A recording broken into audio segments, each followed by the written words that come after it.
every club I was at, I was a top goal scorer. But this was strange because fans were hammering me, and I mean, some fans probably won't remember, but I remember when I used to call out the team sheet and they used to go, number 9, Shaun Goater, boo, and I was like, this is my fans. And so it was number 10, Paul Dickov. boo. The official Manchester City podcast. Watch the full video version of this show via City Plus now. Paul Dickov, this is one I am genuinely excited about. Shaun Goater is definitely a Manchester City legend. That's the first thing to say at the top of this. We know it's an overused word, but in this case, that's definitely valid. And secondly, he's just a very, very happy, funny guy. So I'm expecting a good episode. Legend's the right word. You know, wasn't just a teammate. We ended up becoming close friends, family friends as well. It's going to be a bit weird, actually. You know, we've done the women's, we've done the men's team, but to sit and do it with one of your mates, it's going to be good fun. For any of our younger listeners who maybe didn't have the pleasure of seeing Shaun play week in, week out, describe him as a footballer. He's the only player I know that could shank in 30 goals a season. No, I'm only joking. There is some truth in that, though, isn't there? That his finishes were not always the tidiest, but he found a way of scoring goals. He had that incredible knack of being in the right place at the right time. I remember years and years ago when little Shawnee Wright Phillips broke into the team. He was on the phone to his dad, and obviously I was with his dad, Ian, at Arsenal. And he said that the knack that Shaun Goater's got, you can't teach. It's a natural instinct. He said people like Gary Lineker had it. He said I was fortunate to have it, and he put the goat in that category, which I thought was amazing. Absolutely brilliant. Right, well, without further ado, let's get on with it. Here we go. Shaun Goater is joining us for a conversation here on the official Manchester City podcast. If Goater's caught out, certainly not the end of the chances. Can he score? He does! And Gary Neville puts his hands to his head and wonders what he's done.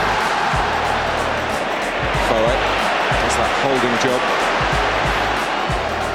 in the centre of midfield. And here is Goater!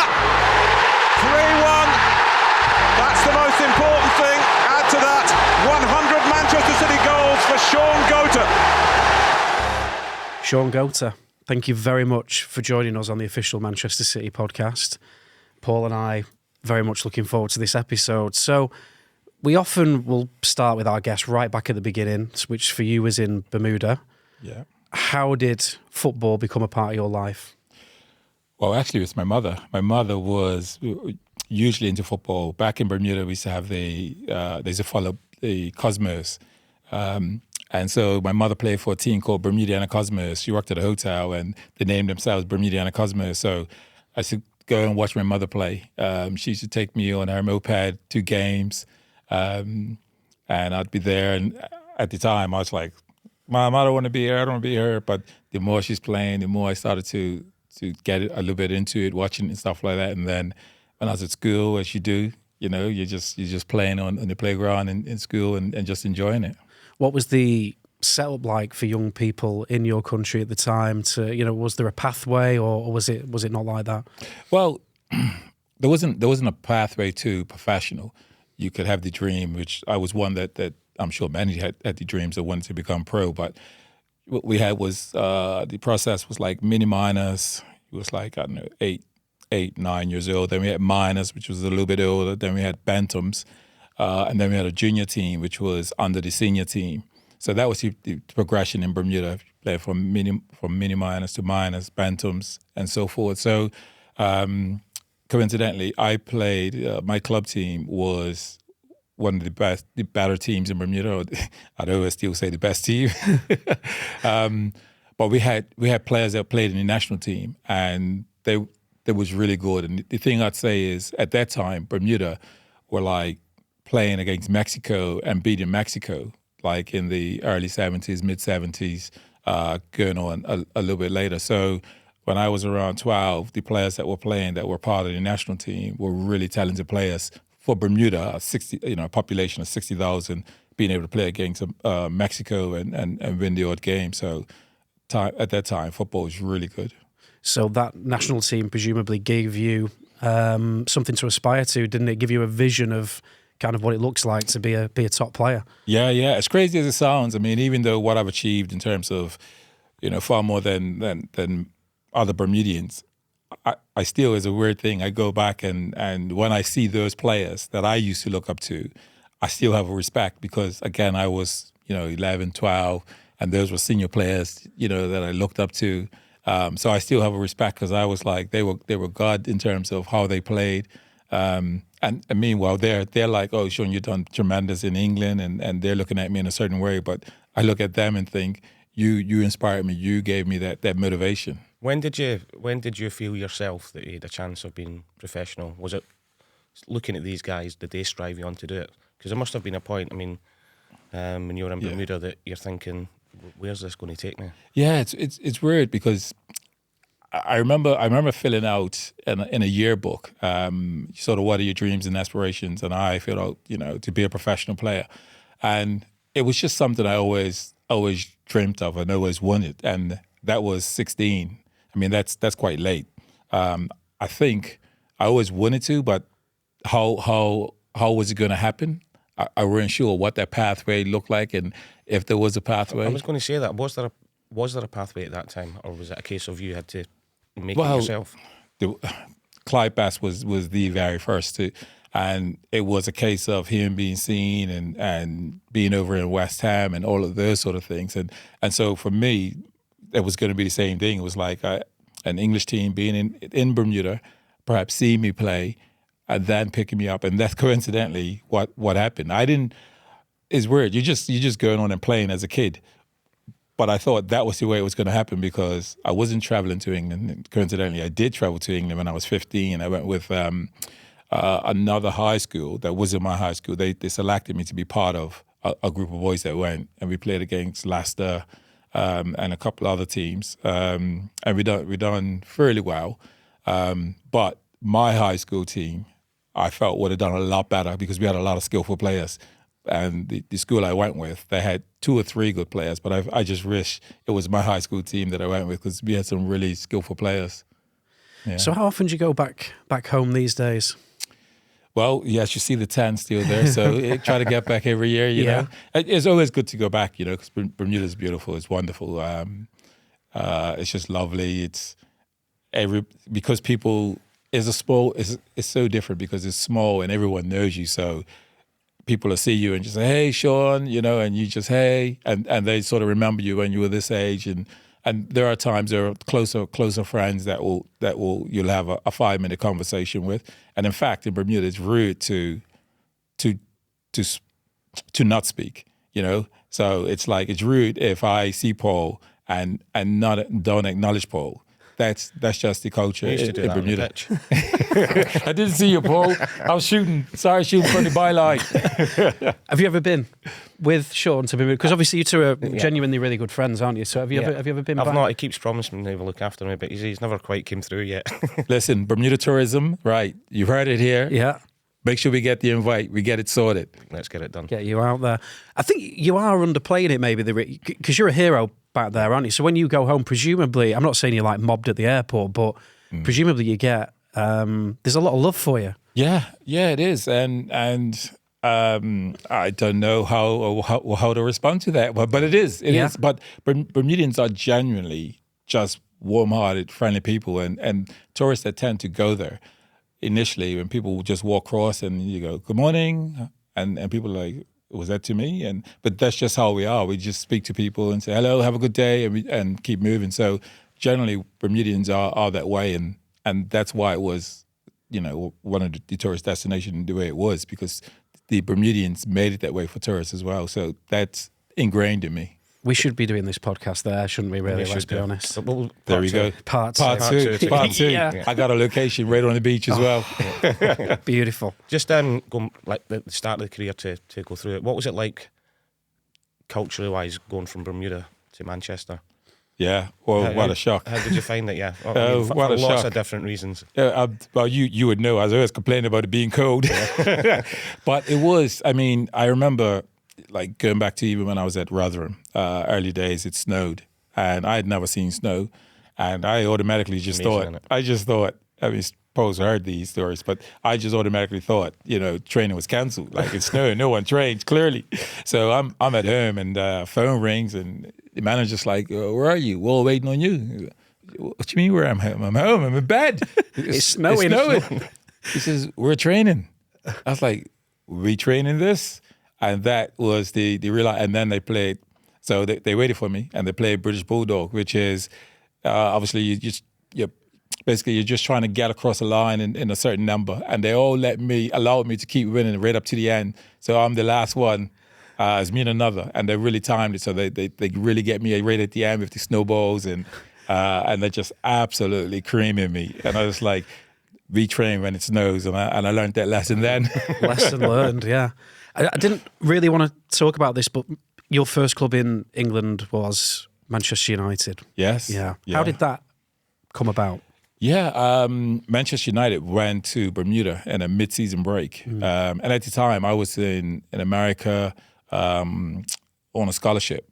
And, I had went to Bermuda on the break in between the scholarship, and Manchester United was there. And in Bermuda, they had a double header, which is basically 2 games, a game and then one to follow straight after.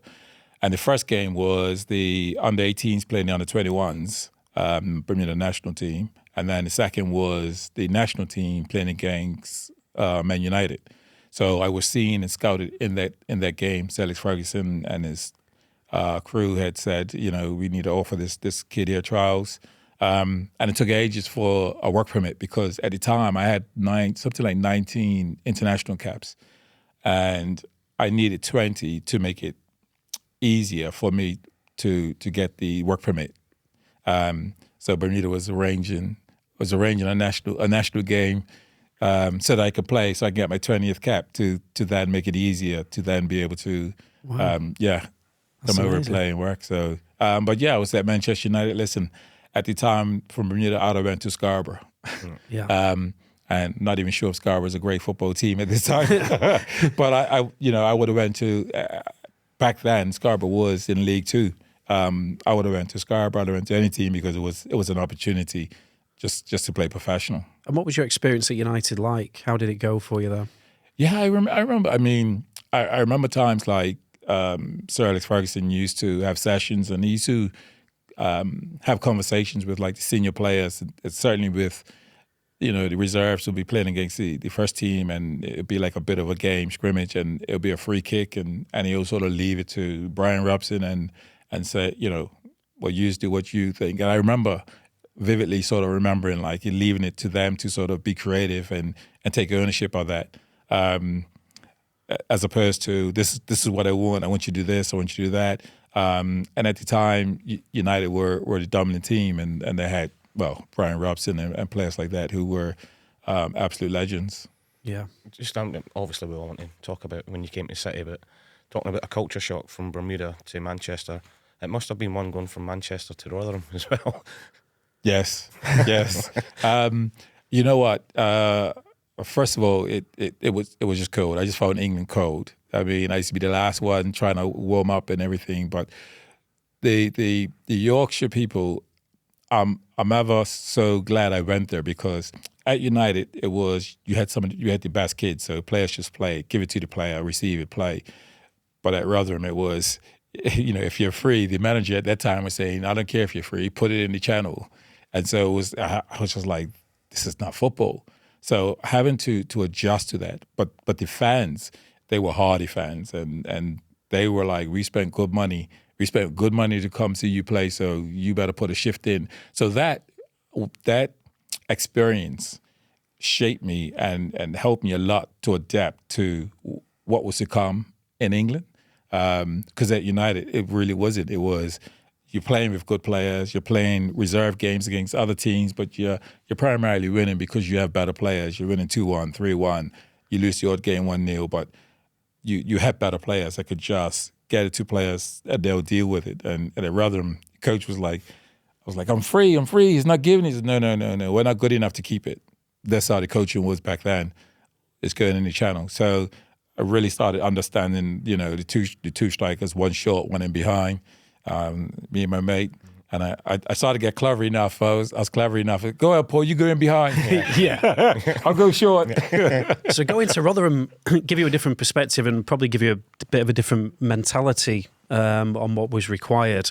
Let's fast forward to City, because obviously it's the best years of your career and it's really what we want to talk about. It was an amazing period for you personally, but for the football club as well, with back-to-back promotions and Joe Royle reinvigorating the team and the club and all that kind of stuff. Before we get into the detail, just kind of try and sum up for us what was that like, being involved with City for that period that you were? Well, when I left Bristol City, first of all, when I left Bristol City and came to Man City, Bristol City was playing really good because the first season they got promoted, and the second season just missed out on the playoffs. So come from a team that was really confident. At the time, I came on the transfer deadline, which was like the last Thursday in March. So we had like 7 games left. And then I came, and for me, my wife, Nita, she used to say, "What have you done? This team's rubbish.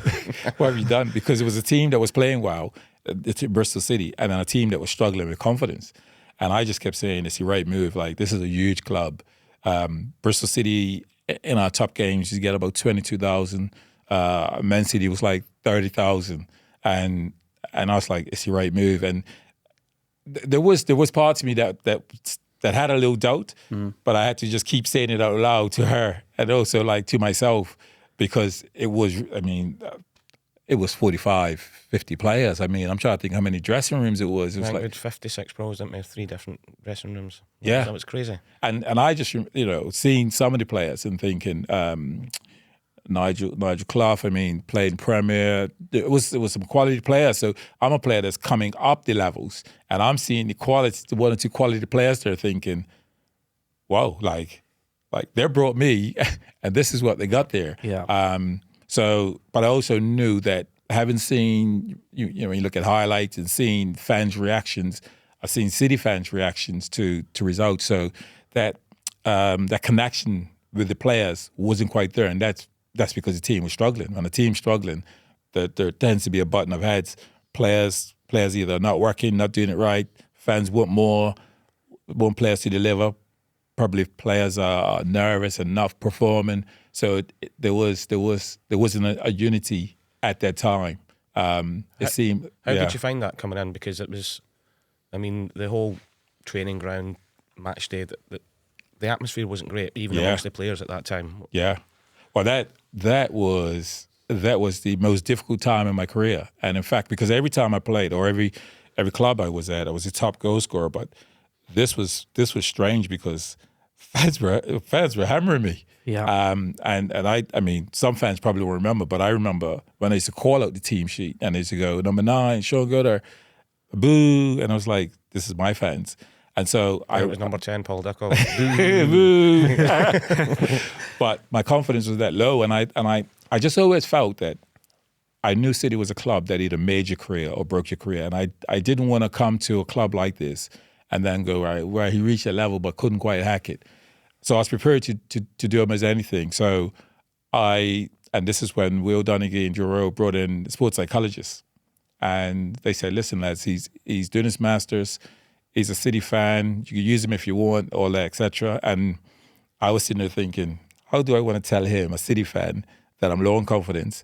Because in my mind, I'm thinking, I'm playing out the conversation. I'm saying, yeah, I'm a little low on confidence. And he's going to go, yeah, I know you're rubbish.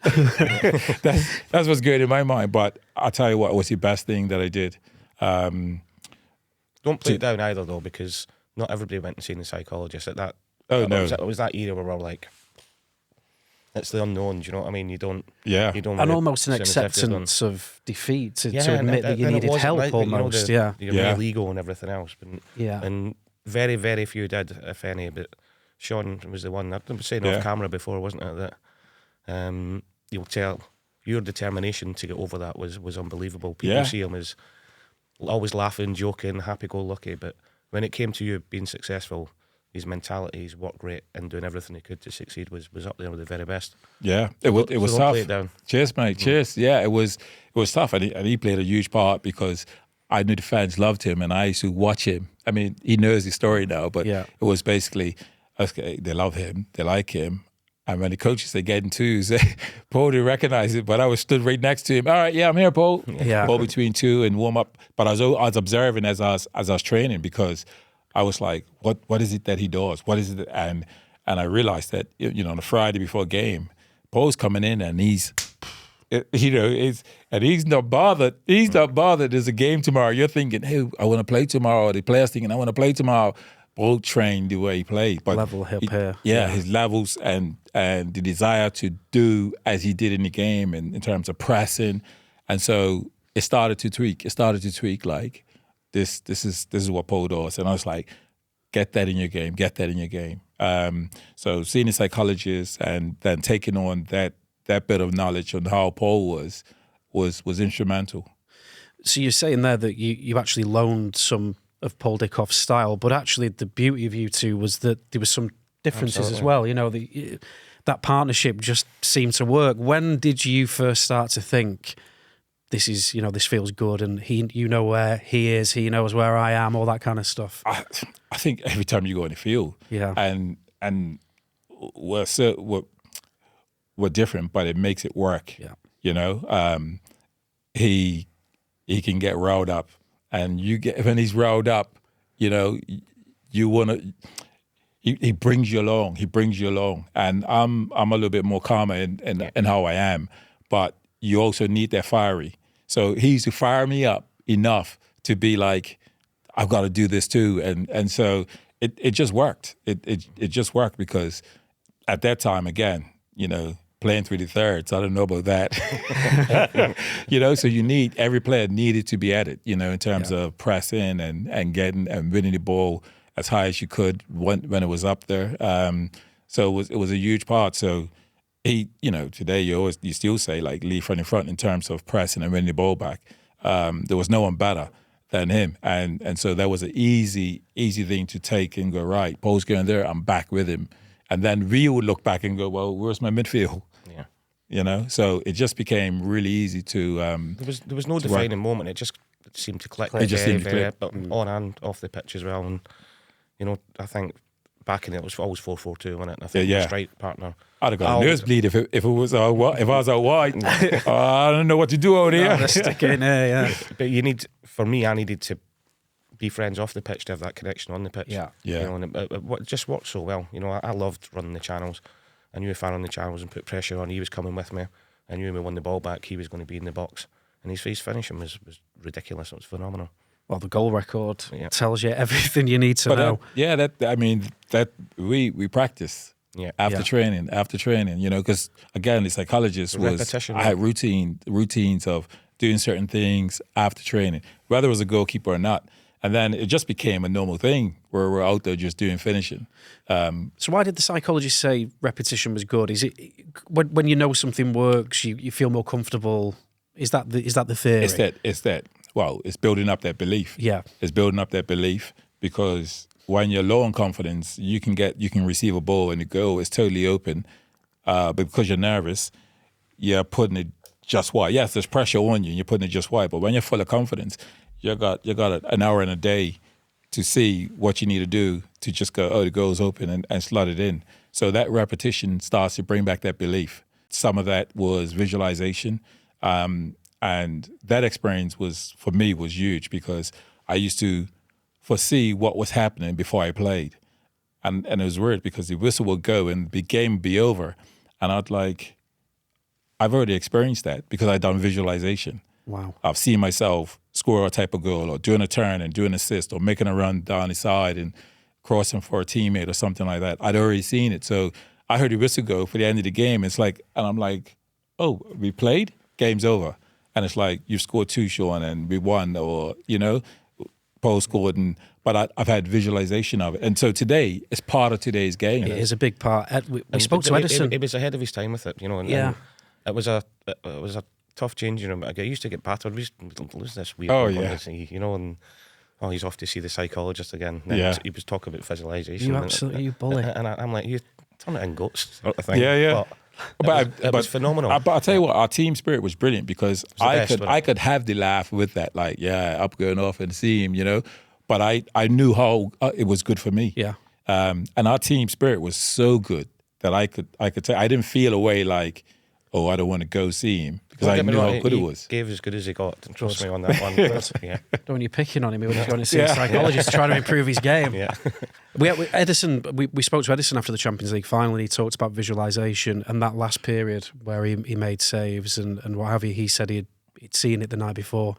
And, you know, for mere mortals like myself, I've never been in that position, but I can feel how that would help you. If you feel like you've experienced it before, you're going to be more comfortable when that experience happens in real time. Yeah, you talk about 100%. You almost feel like it's 1,000% sure this is going to happen, because you're seeing it. You see it unfold. And if my thought at the time was, Paul's I'm going short, Paul's going down the side, and then I'm running in the box and Paul set a ball back and the ball's then being crossed, I see myself finishing. When that happens, I know it's like individualization. I knew I took a touch. Keeper done a certain thing, came a certain distance. I didn't have to race and sort of put it wide. I could take the touch and make sure I score. It's like all those little details. That stuff was so good, and I would say to any kid to get into it, because I started to have a sense of what it smelled like, you know. If the grass was cut, if it was dry, if it was raining, if it was cold, all those senses, all those feelings, like visualizing all that and having that, it's just amazing. And it wasn't for everyone, because we had a teammate, Kevin Orlock, and it wasn't for him, but he could still perform well. And he used to crack jokes and all sorts, you know. But for me, I just got right into it in terms of the senses and, you know, just how it was on a day. I'd go out before a game. I'd get in early before the rest of the team, and I'd be on the pitch, and I'd be walking around, see myself receiving the ball, see myself going on the side, assisting, see myself one-on-one, whether it's a player, defender, and doing the right things at that particular time. And for me, it was absolutely powerful. We're actually talking today very close to the anniversary, 26 years since Stoke City game where we won 5-2 but still got relegated and you scored a couple of goals. That was that period you were talking about earlier, quite difficult for you. But did those 2 goals that day, I'm sure it was 2 goals, did that help in a way? All right, we were going down and the club was in a bad way, and you talked before about the disconnect between the players and the fans, which was definitely a thing at the time. But just by contributing those goals in Division 1 before we went down, that must have been a source of, you know, a bit of help. Yeah, it gives you belief, innit? It gives you belief. Like, it didn't work out for us, but in my mind, it's like, this is an important game. It's a big game. You need to show up. And so showing up, knowing that, okay, we scored the goals we needed to score. The results didn't go for us that we needed. So for myself, in my mind, and my mentor was, okay, you show up in the big games, the games that are important. And then there's some people that say, well, there was 20 other games you could have showed up and But to show up in those games when you need to get that win is also a huge thing, and you start to have belief in that. So when the big games come along, there's the reminder that builds that self-confidence. Like, yeah, things will be all right. The next 2 seasons are obviously hugely memorable seasons, back-to-back promotions. City go from the lowest position the club's ever been in its entire history, back into the Premier League within 2 years. Let's take them individually. So the Division 2 season, there's a lot of hype around that because of the way it ended at Wembley. But actually, for large parts of that season, it still wasn't great. Whereas the following year in Division 1, which is now the Championship, that was just great from start to finish. How do you look back on that amazing 2-year period? Well, I think in the first season, at the lowest point, I like to refer to it as like League One. Yeah. But it was second division. League One in today's terms. In today's terms, yeah. I think we knew we were Man City, but I think we got surprised when it was everyone's big game and when they played us. And I think we must have been 10, 12 games in before we had a look around and thought like, hey, by the way, every game's going to be like this. They're playing Man City. Like, we're the big boys coming to town. And I think it was that point. It may have been There was that saying as Everybody's Cup final, which we sort of knew, but we didn't realise how big how the teams were playing against raised their games, how the fans. I was going to say the fans as well. Thing. Yeah. We thought we knew, but yeah, Shaun, he's bang on, but it took us a while to adapt to that. Yeah. I remember it wasn't even a league game, but I remember we played Lincoln. I think it was a cop game. Yeah. And we lost, and our fans ran on the pitch, and because when you're on the field, you're almost like it's 11v11, but it was only then when you see thousands running on the pitch, and you go like, we've just lost to Lincoln, and they're in the same league as us. It was a cup game, but they're in the same league as us. Yeah. Yeah. It was as if they'd won the league. Exactly, and I think that hit me down. I was like, whoa, this, like, we're not supposed to lose to these teams, and I think, and that was, again, that's way into the season, and I think when that point hit, majority of us, if not all of us, we realized, like, hold on, we've got to be fighting, because a lot of the games, it started off with a bit of a fight, and then our quality will show through, and we get through. So we realized, like, no, we've got to come with the gloves initially, and have the fight, and then as it settles down, we can start playing our football, and then we'll start to edge and get ourselves in front and go from there. But it certainly wasn't in the first 5-8 games. It was probably more around 12 games in that we were like, okay, every game's going to be a fight. Every team is up for it. They're licking their lips thinking, City's coming to town. We've got to sell out, and their town's buzzing. Yeah. And we're just thinking, oh, we don't really want to play at this place. Like, it's not good. It's, but I think that's when it sort of hit us. The following season, having had that realization, we were all like, okay, we need to start well and hit the ground running. So that sort of taught us a little bit, and I think that made us be more aware and start that following season after promotion a bit better. That description there that Shaun gave of it's their cup final, the town coming alive, and we're not really wanting to be there in some ways because we feel, I'm sure you probably felt we're better than this. That is a recipe to struggle, isn't it? When you hear it in those terms, it's no wonder it did take a little bit of time. It did, and I think we all say it all the time. The ones who get the most credit are the fans by sticking with us, because it would have been so easy for them to turn. They were turning. But after relegation, and then, as you say, going into Christmas time, or 12th, I think. Yeah. But then you're running out. I'll never forget, and it's one of my favourite memories, is as well as Wembley, and the first game at Blackpool at home that season. Yeah. The talk changing room pre-season was how many fans are going to turn up, what sort of reception are we going to get, and the lads were genuinely a little bit worried. Who are they going to dig out? Are they going to get behind us? I'll never forget. Just a little goosebumps here, walking down the tunnel at Maine Road. It was a red hot day as well, wasn't it? Yeah, yeah. And walking out and seeing the stadium full. And I thought that's special. Yeah. And I took that, and I know that we as a team did, we took that all the way, even when it was tough, to like, we need to give these guys something back here. We just can't keep going away to Lincoln and Colchester away. I know the one you scored the Friday night game, wasn't it? Wickham away. We can't keep letting them down. And there was a genuine, it's easy to say, isn't it? Yeah, yeah. Oh, we've done it for the fans, but there was a genuine belief within the club, and that came from Joe that we had to do it. Yeah. Absolutely.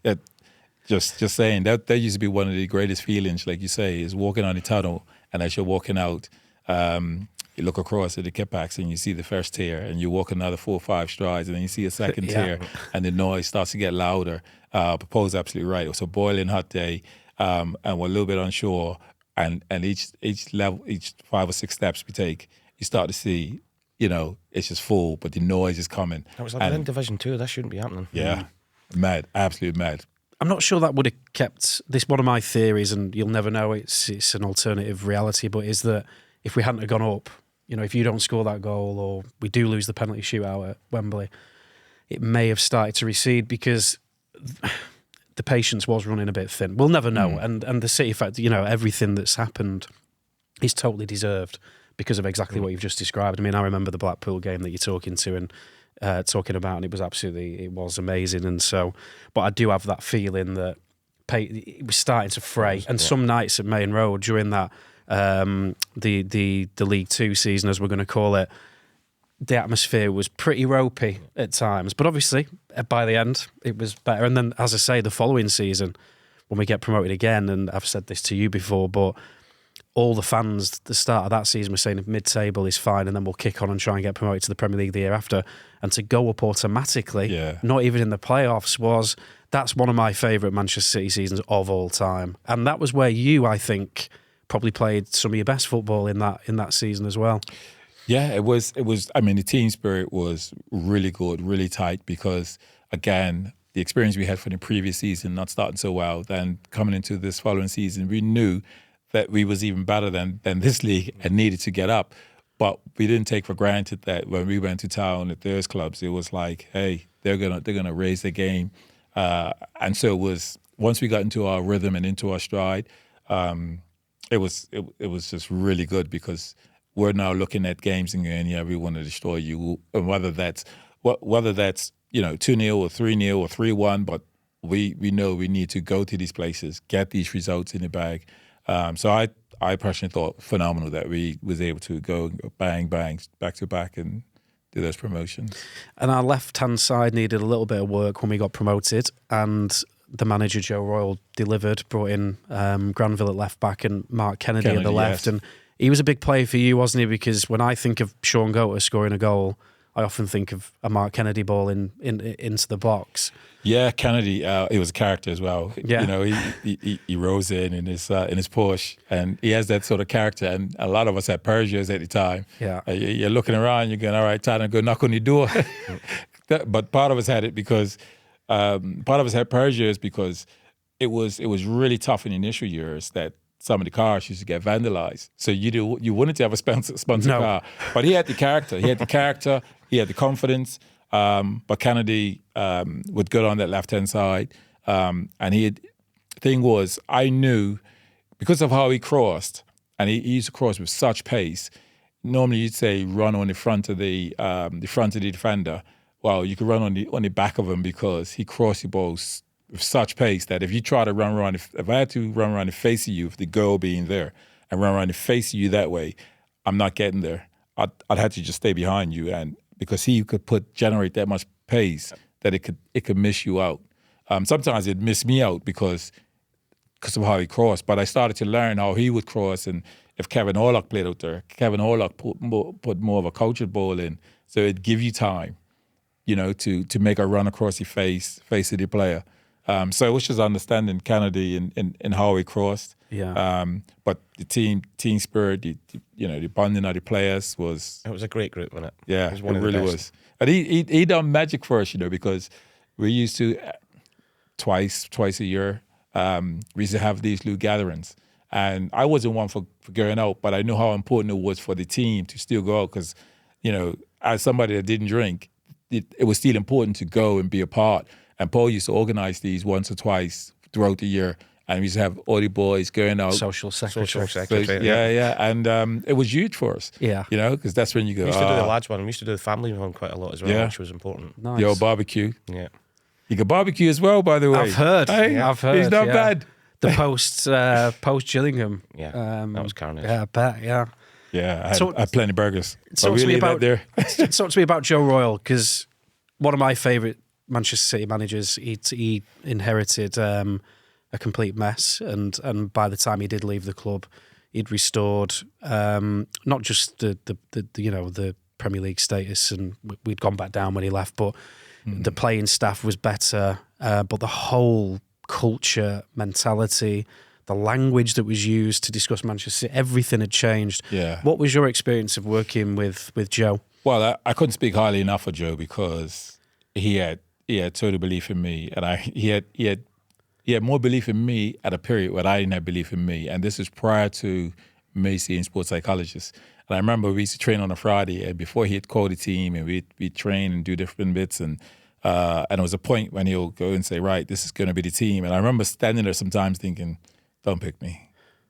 But I never said I'm injured, and that's one thing I knew about myself. I learned about myself that I wasn't a quitter. So I'd be sitting there thinking, no, don't pick me, because my confidence is low. And Joe would go, right, and Shaun's up top with Paul and blah, and I think like, oh, he's picked me.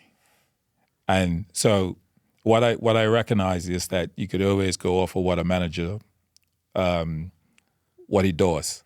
And so for that, the only way I could repay Joe was by trying to score him goals because, again, he had belief in me at a time and my confidence was low. And then, I eventually started to pick my confidence up, seeing a sports psychologist.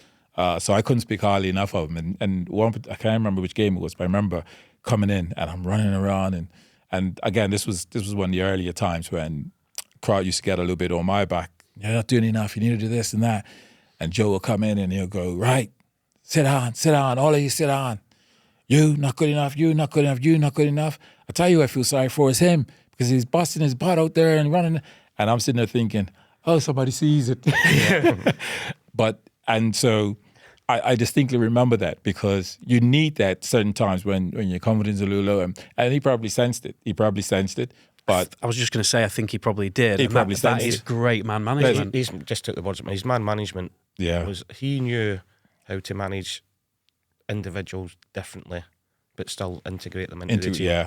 Yeah. Which is such a talent in itself. And I've said to you loads of times, we've spoke about it. Yeah. I genuinely don't believe Joe gets the credit he deserves for the job that he done at that time. Phenomenal. It was phenomenal. He also, I've told Paul this as well, is I would come away from Maine Road sometimes very low. You'd get in the car thinking, what we bothering for? And then Joe would come on BBC GMR, and within 3-minute interview, I couldn't wait for the next game. Yeah. So I'm thinking if he's having that effect on me, you guys, because he had a rhetoric and a way of talking, and that it just inspired people, didn't it? Yeah, and I couldn't speak highly enough, and I have to put Will in there with him because Will was his assistant, and Will recognized a little bit like how we didn't warm up.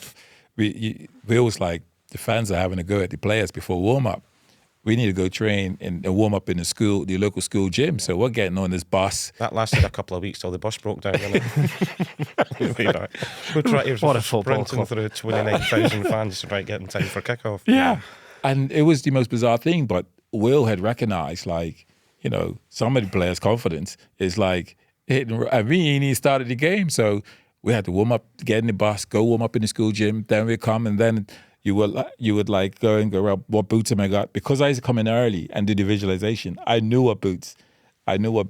But there were some players that would just be like, what boots am I putting on just 2-3 minutes before the actual game? So I couldn't speak highly enough for Will as well. He was a hard man, Willie. What he would do, Rob, even if he didn't like a player as a person, he would do everything he could to improve him by 0.5%. Yeah. And we have talking about Shaun being ahead of his time as a psychologist. Willie was, yeah. Everyone says that about Willie. Getting his meditating. I mean, you imagine the group we've got: Shaun, Bish, Big Andy Morrison, Jeff Whitley, Kevin Orlock. Get down and meditate. Getting his meditating, and it was like, I've never heard so many. I said, close your eyes. Feel the wind on your face. I mean, we crack jokes about it. For me, I took to it, even though I cracked jokes about it. But he was ahead, and he was brilliant. And I was like, and he was doing things about focus. Look at the grass, and then he'll say, look at a blade of grass, and then make you focus in on that one blade of grass and listen to sounds. And he was immense. I thought it was absolutely brilliant. And feel your feet on the floor. Lads are like, what's going on about here? Yeah. So wherever you're watching this, listening to it, thank you. Because I have to. I think he was brilliant with Joe as well. Clearly worked. Yeah. I want to talk about one particular game in a bit of detail, which is obviously the last Manchester derby at Maine Road. It's the first time we'd beaten United since 1989. Your first goal is your 99th for City. Yeah. And the second goal you scored was your 100th for City. I mean, for someone who a few years before, the manager was receiving letters from fans saying this guy's not good enough, and your name was being booed, as you said before when you were hearing it, to then have scored your 100th in a game of that magnitude, and your connection by that point with the fans was, godlike status. I was saying to Paul before, I don't think I've seen someone go through quite the journey that you went. The low to the high is the most extreme in Manchester City's history, probably. Yeah, because it's difficult. It takes a real strong mind and a belief that you can do it to go from there to go from there. But for me, part of being a kid in Bermuda was seeing myself play against the best team. I'm sure the same for Paul is seeing himself playing against the best teams. And so to play at the time, Manchester United was the yardstick. They were the ones that were winning and beating everyone. And it was like, right, I'm playing against Rio Ferdinand or Yap Stamp, and it's, how can I do against them? So I always used to take myself and go back to like this Bermuda kid coming from 60,000, the world are watching. This is the stage I want. I want to enjoy this, and we knew that we had to perform. We all had to perform 9 out of 10 or 10 out of 10 because player for player, they just had better players. Yep. Laurent Blanc, World Cup winner, etc. Barthez, World Cup. They just had quality players. Gary Neville, best fullback at the time. Just you can go right the way through Ruud van Nistelrooy, etc. So we knew we all had to just perform at such a level to come away with potentially a draw, and that, along with the fans, allowed us to be able to play cleverly, play clever at the times we needed to, work hard when we didn't, and a little bit of luck because. Yeah, me and Gary Neville, best of mates now. I was going to start with the opening goal. the opening goal, which was scored by Anelka. So there's a bit of a misplaced pass from Phil Neville, I think, and Anelka jumps onto it, gives it to you. Your shot is saved, and then he scored. I mean, his pace, because he burnt off Rio Ferdinand in the build-up to that goal, and Rio Ferdinand was a fast footballer. Yeah. What was it like playing with Nicholas Anelka and somebody of that searing pace? Yeah, I got on with him very well. And that's, with all the players I played with, I got on very well because I was the sort of player that I needed the other player to play well as well. Anelka was a player that he didn't need the player next to him to play well because he could go across 2 or 3 players. And coincidentally, we became good friends off the field. He was somebody that always invited me to Miami because he had things there, businesses there, and stuff like that. And but we were so on the field, it became easier as well. But yeah, he had that ability. Like I don't need you to do anything. And what was weird because Ali Benabia was absolute quality. He could find you, but Ali needed the runner because that highlighted how good a player he was. And I could always time my run to go, right, I'm in now. And Ali will go, there you go. But Anelka, if he didn't want to run, that left Ali looking normal because then Ali just has to keep the ball or go back and he's looking for the run. And so Anelka could sort of dictate, I'm ready to run or just give it to my feet and I'll go across 2 or 3 players. So sometimes when I used to see that, I just think, you're still important, Shaun. Yeah. You're still important because, again, Ali was looking for that run and Anelka would make it sometimes. And if he didn't, then Ali would go safe or just keep it. And if he had me and Paul up there, he'll just go all day. Here you go, you're in, because we'd just make the runs. And Ali needed that as well to highlight his qualities, if that makes sense. The second goal is probably the most iconic Shaun Goater goal when you dispossess Gary Neville. Gary Neville had already had a bit of an incident in the tunnel where he had blanked Peter Schmeichel because Peter Schmeichel had left United, which was all very interesting. And then for our second goal, he inexplicably trying to shepherd the ball out, even though there's a long way to go. And you were having none of it, nipped in, and then an amazing finish from a tight angle. What's your memories of that? Because it's so well remembered by the City fans for the context and who you dispossessed and all that kind of stuff. What's your memory? Well, my memory is vivid as well. I mean, that goal I scored from the stuff I learned from him. Did you visualise that goal the night before? Well, no, because it was a lost cause. It was bless his soul. I think Marc-Vivien Foe goes for a diagonal. He mishits it. So I just chase it down. This man used to do. Stuff I got from him. It's just like sometimes you just got to chase lost causes. So I'm chasing it down. And I'm sure Gary, if he was commentating, he'd say, well, Gary Neville could have done loads of things. He could have cleared it out for a throw, for a corner. But that was them at that stage thinking City or no one, and that he can be cheeky and perhaps go to the keeper. So as I've just gone in and put a block in, the ball's falling brilliantly for me. Yeah. So as I've sort of turned, I've nudged him. My first touch, as I've taken it in, I'm looking to see, is there anyone there to square to? And once realizing, because again, it was a misplaced pass that I've just chased down, we're not thinking push up to attack. So as I'm knocked it out my feet, I realize there's no one there. I have another touch to open up that angle a little bit more because I was only about 7 yards away from the byline. and just shoot on the angle. So when I see it go in, and I'm pleased that it goes in, my thoughts are, because I've seen United do this time and time again, scoring in 94th minute, 95th minute, and I thought, don't get too excited, because I've seen them be a team to go and pull goals back. So I was like, it ain't over yet. The finish was fantastic. The finish is fantastic. And actually, it's funny because if you watch the highlights, the commentators don't get excited until the ball's rolling over the line, because even when you've dispossessed him, the angle is so tight, and you've got a fantastic goalkeeper there, and I think there's another defender in shot as well. It still doesn't look fully on, but the finish is just so good.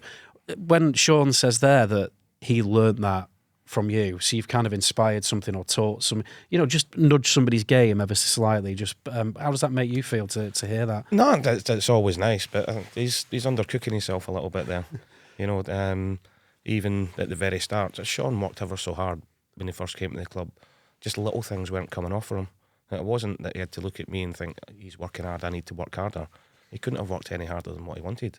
But all he needed to do was just not let what was happening in the crowd affect him. And maybe get the rub of the green every now and then. Get a little bit of rub of the green, but his finishing was phenomenal. I mean, we used to joke and say he's the only guy that scores shanks 25 goals in a season, but if you look at the amount of goals he scored, the different types, headers, right foot, left foot, some tap-ins.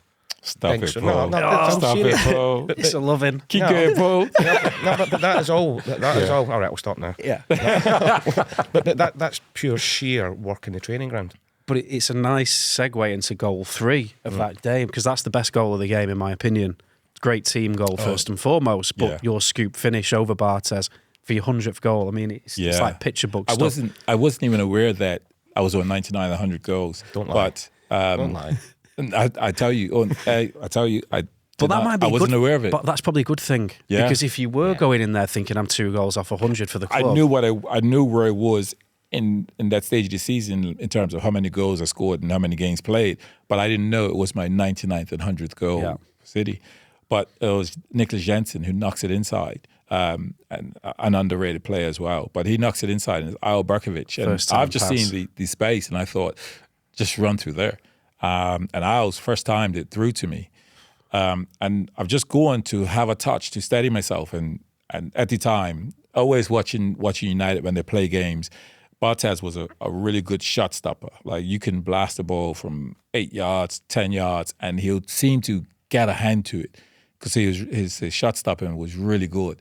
And I just thought, if I get the opportunity and that I'm close, it's not about hitting it hard. It's about just probably faking to shoot hard and lifting it. And it just so happened that that's exactly what I done. As I'm had the touch to hold off the defender, I faked to shoot, and I've just loved it. And he sort of stumbles and stumbles. Does. And I was just like, sit down. So good. But so good. Yeah, that comes from, I mean, today players have the analysis, they have everything there. I had to look at the opposition whenever they were playing, if I wanted to see what they were like, the goalkeeper, center backs, were they aggressive, not so aggressive, and take that bit of information in. So when we played against them, you had some idea what they were like. Bit of homework done. Yeah, you had to do homework. But our homework back then was 3-4 hours. Today, a player can get everything, and it could be all in 15 minutes, and they could keep watching that 15 minutes, and so it could be it's sped up. The homework back then was watching Match of the Day. Yeah. Basically, wasn't it? You would watch the team you're playing against and re-watch it. I used to record it and then watch the team you were going to play against following Saturday to see what they were doing, because there was no in-depth analysis at that time. Wasn't. Berkovic's pass is wonderful. He was a player I loved. Tell me, what for a striker to play ahead of somebody with that ability and that vision and touch and what have you, what was that like? Berkovic was quality, and I love when him and Al were in the team, because at the time the fans were like, these two can't play together. But I loved it because Al, what he was really great at is he never gave you a ball up around your chest. He never gave you a ball where you're fighting. It'd always be like 10, 12 yards away from you. So it was always the easiest thing. Like, he'd just roll your ball and say, just bounce it off there. Roll your ball. Just set it off there. So you was never really fighting. So he was great to keep your confidence high because he didn't give you these fighting balls. And to be fair to him, he didn't have long passes in his game. Like, he couldn't get a ball out his feet and go, it was a 40-yard pass, but he was great at 15, 20-yard passes. Yeah. And so they were easy to just come off a player and set it to another player, or you come and just go down the side and he's just reeling you down the side. So he was really good because he gave you balls that 9 times out of 10 you should still keep. And that was really good. And I think that was underestimated. And him linking up with Ali, they're doing these short passes, and then Ali's sort of looking for the run. But I was exceptional in terms of the loose short passes. You didn't want to get in a possession against him because he was short and he was so agile. Go left, right, real quick, and could keep the ball for fun. So after scoring 2 in the last Manchester derby at Maine Road, you left the club at the end of that season, captained us on the final game at Maine Road, which was an incredibly emotional day for everybody. And presumably you didn't want to leave, but was the writing on the wall maybe ahead of that? Had Keegan given up on you a little bit, do you think? How did it come to an end? Yeah, well, I didn't want to go. No. And in fact, the club was announcing I was going. I was like, I've still got a year left. So it was like they wanted me to move. They were pushing me, and I was like, I didn't want to go. So much so that we got into preseason and we were playing away. And we were supposed to play Ajax and a few teams in preseason. And I remember thinking, brilliant, we're playing against Ajax. Like these, one of the great names, the preseason and stuff like this. And Kika said, you will not play one game, not 1 minute of a game. And so I knew that, and he wanted me to move. He said, the club's Reading's come in, they're interested.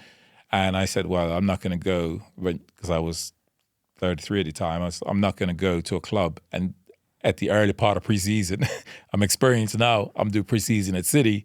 And then if I do go, I'm going to go right towards the end, because then I've got my fitness at a preseason at a club where I know what I'm doing. I know, because you go to a new club, all eyes on you, and you're like, he can't run. You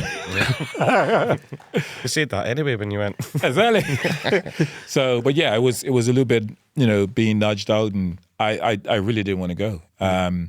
And Horlock and I used to have this little joke, because when we used to play, we used to have this little joke whenever we were playing, and if the strikers would miss a chance, Horlock would nudge me, and he said, get up and warm up now. So especially in the second half, if I got up and I sprinted down and sprinted back a few times, the fans, the goat's coming on. Feed the goat, feed the goat. So they'll start going into it, and then Keegan will be there, he'll be there. He used to be fuming with so it almost forced him sometimes to bring me on, because my warm-up made the fans think I was coming on. Yeah. And so then I was like, I could use that one. I could use that one. So Horlock used to give me the nudge. It was funny though. Go warm up now. Yeah. So, that's fantastic. Yeah. The Shaun Goater Manchester City story has had a new chapter, because you're back at the club. So you came back in, I think it was 2021, initially on a Premier League scheme, and you were coaching in the academy, and now you're part of the women's setup. And obviously we all know kind of all the amazing stuff the women's team are doing on the pitch this season and what have you. How have you found this kind of second wave of you kept close connections with the club anyway, but you're back now, really kind of having that day-to-day impact? Yeah. Well, I've always been a student of the game, and in some of my earlier coaching, when Paul was managing, Paul invited me up to be a part of coaching with Doncaster and going up and working with the forward. So that was good. But then having the opportunity to come in and be in full time now with the women has been brilliant. Gaz, very detailed. Again, the model is the same as the men in terms of how we play through the thirds and the level of detail that we give the girls, so that we can go and give ourselves the best opportunity to dominate the ball when we're in possession and win it back quickly. So, I mean, the season isn't over as we record this podcast today, but the league title is in sight. I mean, how much have you enjoyed seeing kind of the impact that you have in training kind of come to fruition on the pitch? Yeah, it's really good, because we've got some really top players, Obviously, Bonnie Shaw is injured at this moment. Mary Fowler, Chloe Kelly. Chloe Kelly's a big player. We're seeing what she's done for for England in terms of scoring huge penalties. Lauren Hemp, another big player. I mean, the front players in general are really good quality, and so to be able to work with them and give them loot pieces, because I've always been about how to create chances and opportunities, and then having the composure and the calmness when those opportunities come. So, some of the stuff that we do is always a decision that has to be made. So if a ball comes across, if it's coming at a good pace and it's smooth, you just finish it, as in, good contact and finish it. But sometimes the ball can be bobbling and bouncing, and so there's a decision that needs to be made. And that decision is, do I need to take a touch to make sure I steady it first to then finish it? Along with the different type of movements and stuff. So it's getting them to see and recognize those situations, because it sounds so simple, but come the moment that a ball comes across the box, and you've gone inside of the player to then go finish it, that you could have the calmness to, all right, first touch it and into the goal, or even take a touch to then steady yourself to finish it. And that happens in a variety of ways, but the girls are seeing the situations a lot better and making a lot better decisions at that time. So you're having that impact. But you mentioned the bobbling ball. I don't think I've ever seen anyone better at finishing a ball that might bobble into their path, because some of the pitches. But it is. I mean, some of the pitches you were playing on back in when in those lower sort of positions that we were in, they weren't the best. You came back initially as part of like a Premier League. It's like a Premier League initiative to try and increase and improve the diversity of coaching in this country. Yeah. There is still clearly an issue with kind of numbers of black managers and black coaches in this country. How, from your perspective, how do we improve that? How do we get more black coaches into the game? That's a part of my pay grade, that question. Yeah. It's a brilliant question. I think there are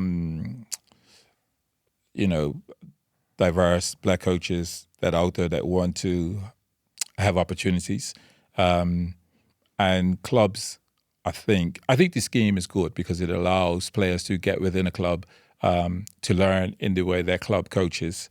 And I think, like anything, if someone's given the time, they'll then fulfill that role and then can go on to progress and be better within that role. And I just think the individuals just need the time to whether it's doing a scheme or whether they're there for 2 years to then be able to go, right, I got a full grip of how they operate within this club and how they coach and their system and their philosophy. I think that coaches can come in and do that, but they clearly need opportunities.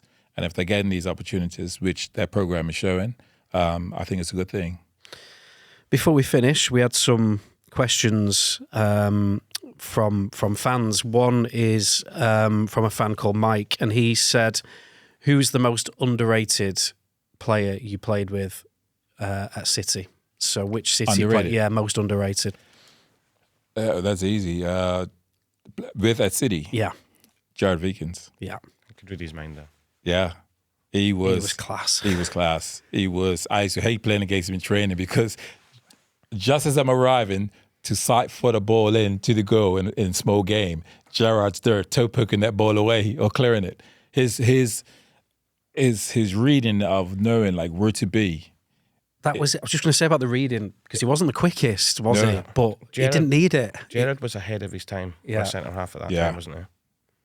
My mum liked Gerard Vikens as well. In fact, she texted me the other day to say you need to get him on. So that's another one of our guests. Yeah, she really liked watching Vikens play. I'll message him. So you need to get yourself on it. Yeah, I'll get in touch with him, get him on. But you're right, because you talked there about the reading of the game, and I thought you were going to talk. I felt like you were going to say that because he wasn't the quickest, but you never saw him needing to make last ditch tackles. I mean, I'm not comparing him to the sort of like the great Italian centre halves like Nestor and Cannavaro, etc. But he had that sort of thing about him, didn't he? Where he never had to get himself out of trouble because he was already one step ahead. All the time. And when we played in the Derby game, and Van Nistelrooy, the striker that he is, didn't have a sniff. Gerrard was just there at the right time, just as he's pulling his leg back to Gerrard's there clearing it. and Great. then he was a player that can play centre back, could step in and do six, a defensive midfield role. But I think he was underrated. Yeah. He was a quality player. He was a great lad, man. He was. Would you go along with that, actually? If the same question was asked to you? When you asked Shaun the question, Gerrard came into my head Right. straight away. Yeah. We'll talk about that 99 team and then season after and everything else. I'll talk about the goal, obviously, goal, Kev Orlock, big Andy Morrison in there, Bish coming on, Reeves. But nobody really talks about Gerrard that season, and he was unbelievable. So calm, never got flustered. He used to take some stick about his gear. I don't ever remember him being mad. He had horrendous gear, didn't he? Oh, He used to get battered for it all the time. What, clothes? Yeah. Right. Gerrard, sort your gear out, son. Football, I mean, I don't want to get into this again. I'm already on record as giving my opinion on the way footballers dress, but when I hear footballers having to go at other footballers about the way they dress, I just think you all need to go back to. I mean, you're pretty well turned out, to be fair. Oh, thank you. You look great. It's the best I've seen you But look. these days, I mean, especially the modern football, I mean, they wear some horrendous gear. But anyway, another question that came in was along the similar lines, actually. Who was the best player you played, best you played with and best you played against? So not necessarily underrated. Who's the absolute, the best player you played with, and who was the best player you played against? Outside of Paul Dickov. Yeah. Nicely done. Present company excluded. Ali Benabia. Yeah. Well, okay. Unbelievable. Anelka was a talent, but for me, Ali Benabia, because he was great. Putting things on a plate for I you. was like, oh God, he found me. I didn't know I was free. It was me, the keeper. Like Ali Benabia, I thought he was special. And everyone knows Anelka because all the clubs he's played for are talent that could just do something out of nowhere. But in terms of it, for me, it was Ali because he could find me, and it was so good for my game. But against, it's weird because I only played against Yep Stamp about 30 minutes, and at the time he was the defender, The man, he was the man. But in terms of a full 90 minutes, played a couple of times against Martin Keown. He was, and this was towards the end of his career. Like he then became so much better at his decision making. He would give the ball to the midfielders and other players around him. Whereas a little bit early in his career, he probably thought he was better than what he was, but he became so much better later in his career because being simpler. Because I used to think I could win the ball off him. Every now and again, I thought I could win the ball. Again, stuff I took off from Paul, I could win the ball off. But when he got later in his career, he's again just giving. I used to think, he's giving it right. He's passed it off. I'll be like, I'm coming. And he's passed it off. But he was a rash. Like when we had the ball, he was all on you, and I'd go him. I've got scratches on my neck, and I'm like, what's up? And it's like we didn't even have the ball, but it's pulling me and scratching me. It's like the ball's up the other end of the field. He was horrible. Was he at Arsenal with you? Yeah, in training as well. Remember, he just booted me up the backside one day in training. I backed into him. I'm a young kid at Arsenal, youth team reserves. And George Graham's gave the penalty, and I'm on the floor getting ready to go up. And he just turned around and booted me up the bum. I'm sitting there, I'm like, what are you doing here? It's Martin Keown, everything else. I got and changed him afterwards and said, you don't do that to me in training. He said, it makes me look stupid. I went, yeah, all right then. So I done it again the next day. I was going to say, I nearly said lesson learned then, but I should have known better. No, not at all. You were not having that. One thing we do on the podcast every time is somebody, our guests leave a question for the next guest, and they don't know who it is. So our last guest was Alana Kennedy, who you know well, and she left this question for you. What is the worst coffee you've ever had? Worst coffee? Well, Lance may not know, but I don't like coffee. You don't like all it? of them. So all of them. You're not a coffee man? I'm not a coffee. Yeah, I'm not a coffee man. What was your pre-match drink if you had one? Pre-match? Yeah. I'm normally, it used to be tea just to warm up. Yeah. Back in the days, it would be or hot chocolate. No one was counting the calories or anything back then, you know what I mean? Yeah. But yeah, I was either tea or hot chocolate. Or it was just water. Typically, half time it'll be water or something like that. Did anybody have coffee? Because the only reason I asked this, I'm sure it was Ilkay Gundogan told us that his pre-match every game was a cup of coffee and a slice of banana bread. That was kind of his thing. I used to have a coffee in the change. Did you? room. Yeah. Loads of people did, but that was before sports science and nutritionists and all came in and tried to stop it. Yeah. But, just sit with a coffee in the changing room before the game. Why was that, do you think? I think it just became a habit more than anything else. It's almost like a superstition. Yeah, it is. Yeah. Yeah. So what question would you leave for our next guest? We don't know who that guest is yet. Yeah. But it's be somebody with a Manchester City connection, and you're free to leave any question you like. The question I'd leave is, when are they going to... No, not when are they going... I was going to say, when are they going to Bermuda? Have they been to a better place than Bermuda? There we go. There we go. Well, we're coming. Part 2. Podcast. This is happening. This is happening. It's happening. The way you described it, you didn't even go into that much detail, but I was like, this sounds kind of good. Yeah. Yeah, we're not even halfway through yet. Hey. There's loads more to talk about. This You get that picture changed. You saw the Bermuda Beach. All of a sudden, welcome to Bermuda. Hey, Thank you for joining us for part 1 here. Part 2 is coming up. Okay, thank you very much, Shaun. We really appreciate Brilliant, it. mate. Absolute pleasure. Enjoyed that. Thank you. Thank you. The unbeatable official Manchester City podcast. Watch the full video version of this show via City Plus now.